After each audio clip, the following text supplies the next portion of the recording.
بسم اللہ الرحمن الرحیم۔ برزخ کے لفظی معنی دو چیزوں کے درمیان رکاوٹ کے ہیں۔ موت اور قیامت کے درمیان کی مدت کو برزخ کہا جاتا ہے۔ قرآن حکیم کی بے شمار آیات اور روایات بتاتی ہیں کہ موت انسان کی آخری منزل اور اس کی نابودی نہیں ہے۔ ہر انسان موت کے بعد ایک دوسرے جہان میں منتقل ہو جائے گا جسے برزخ کہا جاتا ہے، جہاں وہ اپنی زندگی اپنے اعمال کی بنیاد پر جاری رکھے گا۔ برزخ کی زندگی قبر سے شروع ہو کر قیامت یعنی روز حساب تک جاری رہے گی۔ برزخ کی دنیا اس مادی جہان جیسی نہیں ہے۔ برزخ کی جزا و سزا کا دار و مدار اس دنیا میں انسان کے عقیدے، اخلاق اور اعمال پر ہے۔ قرآن کریم کی سورہ آل عمران کی آیت نمبر 30 میں ارشاد رب العزت ہے، اس دن کو یاد کرو جب ہر نفس اپنے نیک اعمال کو بھی حاضر پائے گا اور اعمال بد کو بھی۔ اہم نکتہ یہ ہے کہ جب تک انسان زندہ ہے وہ اپنے اچھے اعمال اور اخلاق حسنہ کے ذریعے اپنے مرنے کے بعد کی زندگی کے لیے سامان اکٹھا کر سکتا ہے، لیکن جب وہ مرتا ہے تو اس کے اعمال انجام دینے کی مہلت ختم ہو جاتی ہے، سوائے اس صدقے جاریہ کے کہ جو اس نے اس جہان میں یعنی اس دنیا میں انجام دیے، جیسے نیک اولاد یا مسجد کی تعمیر وغیرہ وغیرہ۔ برزخ میں مختلف قسم کے لوگ اور درجات ہوں گے۔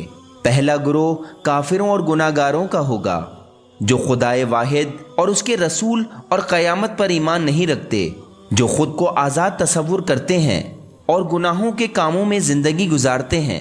ان کے لیے برزخ میں زندگی بہت سخت اور تکلیف دہ ہوگی۔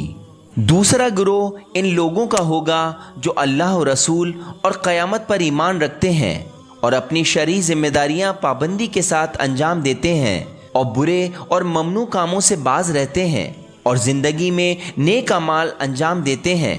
ان کے لیے برزخ میں بہت اچھی زندگی ہوگی اور وہ وہاں خدا کی رحمت اور فضل سے لطف اندوز ہوں گے۔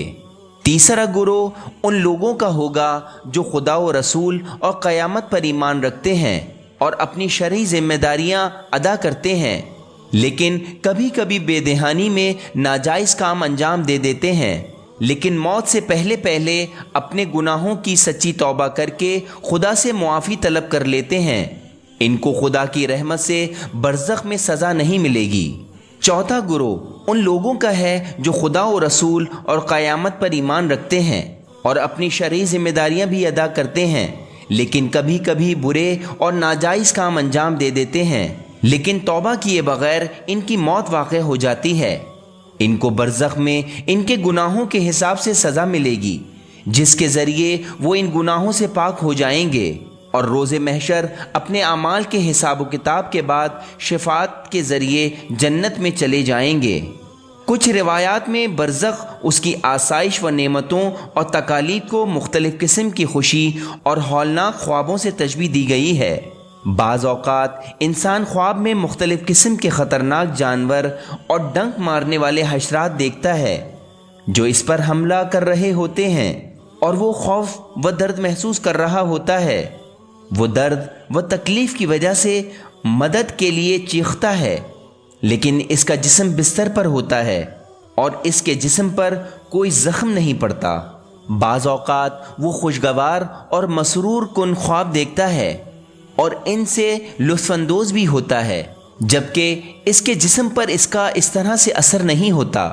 برزخ کا موازنہ نیند سے کیا جاتا ہے، اگرچہ کچھ اہم فرق کی وجہ سے برزخ نیند یا خواب نہیں ہے، بلکہ اگر اس دنیا کے لحاظ سے بات کی جائے تو برزخ ایک طرح کی بیداری ہے۔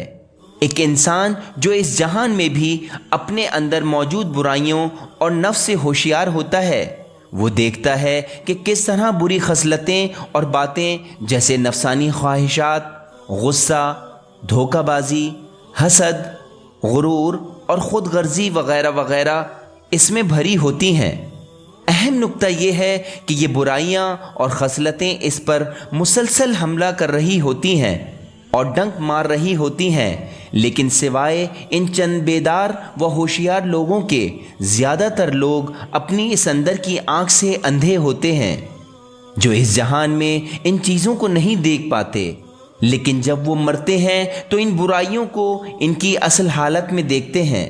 وہ دیکھتے ہیں کہ مختلف قسم کے بچھوؤں اور سانپوں نے انہیں گھیرا ہوا ہے اور وہ ڈنک مار رہے ہیں، بالکل اس طرح سے جیسے اس جہان میں بری خصلتیں مسلسل انہیں ڈس رہی تھیں، بس برزخ میں وہ اپنی اصل شکل میں ظاہر ہوں گی۔